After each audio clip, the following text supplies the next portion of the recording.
I took Dracotail to my locals, and I restricted myself to the new ban list, so I didn't play Dimensional Barrier in my deck. And I came in first place, utilizing Grisaille Prison. Let's jump into it.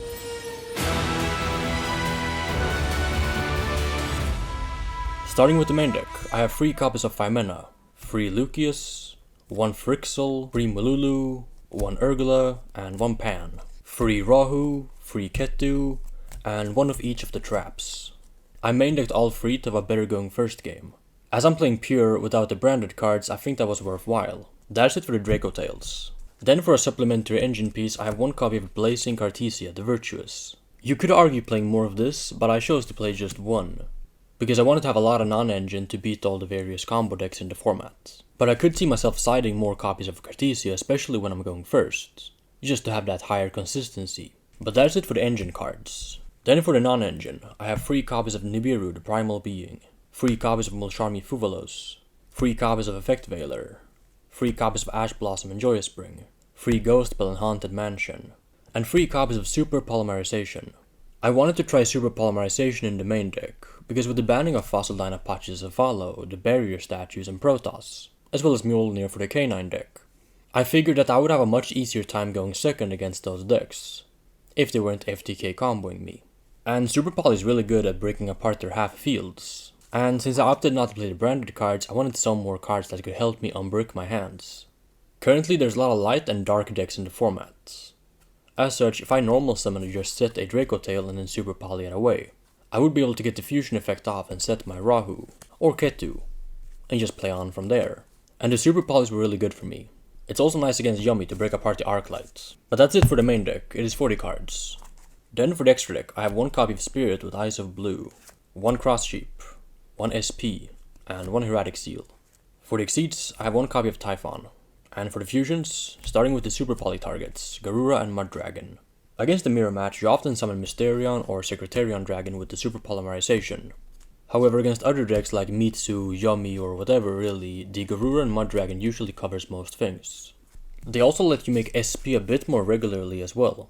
If you go second and Super Poly away their fields into either of these, and then just summon anything really, you can make an SP and get the banish effect off. Something that often doesn't come up because you're locked under Mululu or Rahu. 1 copy of Philia Regis, 2 copies of Gulamel, 1 Secretarian Dragon, 3 Arphalion, and 1 Mysterion. That's it for the extra deck. For the side deck, I have 3 copies of Droll and Lockbird. I expected a lot of Dracotail and pure Yummy, thus I didn't really want to main deck the Droll and Lockbirds. But against the various combo decks, or when you're going first, the card does get a lot better. Then I have 3 copies of Mulcharmy Meowls. This was also a consideration for the main deck, particularly if something like Yummy Mitsurugi was to be prevalent, as Meowls is very good when you go second, and even drawing it for turn or using it in your own turn, when you try to pick apart their field, can just let you dig into more engine or perhaps board breakers like Super Poly to just crack the field. But I chose to just main deck the 3 Shummies in Fuvalos, because I didn't really want to draw multiple Shummies when I go first, as a lot of the time in this deck, unless you're backing up your board with hand traps or other non-engine, the board that you can create, unless you make Hieratic Seal so you get Mululu access, is usually breakable. As such, if my Dracotail draws give me a bunch of Shummies that are dead, or maybe they hand trap my one play and I have to pass turn, it would help to have some non-engine in my hand and just not outright die, which something like Mulcharmy Meowls doesn't do when you go first. Then I have 3 copies of Fantastical Dragon Phantasme, and 3 copies of Kashtira Fenrir, and the last 3 cards are 3 copies of Grisaille Prison. Is Grisaille Prison the new Dimensional Barrier? No, I don't really think so. It is a lot worse, seeing as you have to control a fusion monster on activation in order to get the floodgate effect off. However, if you do get it off, it is way stronger than D-Barrier against Yummy, for example. The Yummy deck can play around D-Barrier by just making Snatchy and summoning a level 1 then passing turn, because they can just synchro summon in your turn. Now you would win there a lot of the time anyway, but having the Grisaille Prison to be a 2-turn floodgate is obviously way stronger. And against the K9 deck it's kinda the same situation. Where Grisaille Prison falls short though is that it can't call everything. It is restricted to Exceed and Synchros. Thus in the mirror match you can't side this in when you go first, as it just wouldn't do anything. Nor is it a good card against Mitsurugi. So no, I don't think Grisaille Prison is the new Dimensional Barrier and will just take its place in every single deck. There was a good reason why we didn't play this card before. It is just strictly worse than D-Barrier. It is less consistent, it doesn't hit everything, and not every single deck can play it, because of the activation requirement. Now, you could argue that I don't really need Dimensional Barrier in the mirror match. A lot of the time in the Dracotail mirror match, you actually wanted to go second.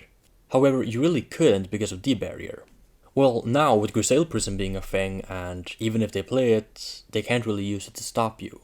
And the mirror match won't have something like non-fusion area to stop you either. So with that theory, it wasn't like Grisaille Prison is just a card that I can slide into few matchups. It just fundamentally changes how I built my deck. And that now I probably would just choose second in the Dracotail mirror match, because the board that I make is already quite crackable, especially with super polymerization. So the Grisaille Prisons were here just for the combo decks when I went first. And yes, it doesn't hit Mitsurugi. However, neither kinda did D-Barrier. If your Yummy Mitsurugi opponent started with the Yummy cards, would you D-Barrier to call Ritual? Probably not. So if you have Grisaille Prison and you're gonna flip it up, and they can't Synchro Summon or Exceed Summon, technically that would be better, because you're locking out the Yummies for the following turn, nor can they make Exceeds like Zombie Vampire if they wanted to with the Mitsu cards. And then if they can't access half their engine, they probably will not be able to OTK you through your interruptions that you're able to establish on the first turn of the game. And if Dracotail can survive, your crackback is usually so good that it doesn't really matter what they were able to put up, as they couldn't even summon their Yummy Synchros, nor can they do so on the following turn. You just have to deal with a Murakumo, and perhaps some links that were able to accomplish with their Mitsurugi combo. So no, we can't just keep replacing the floodgates that they eventually ban, because once we go further down the list, the card's just gonna be worse and worse and worse. But I still think Grisaille Prison was a good inclusion. However, this card might mean that Mitsurugi variants are gonna be way more prevalent moving forward. But that's something for the future. What do you guys think about the ban list, and them finally hitting a bunch of floodgates that were prevalent in the Yu-Gi-Oh TCG? Let me know in the comments, and thank you for watching, and have a good rest of your day. If you enjoy my content, make sure to also subscribe to my second channel, linked in the description box down below. There I'll be posting more personalized and exclusive content.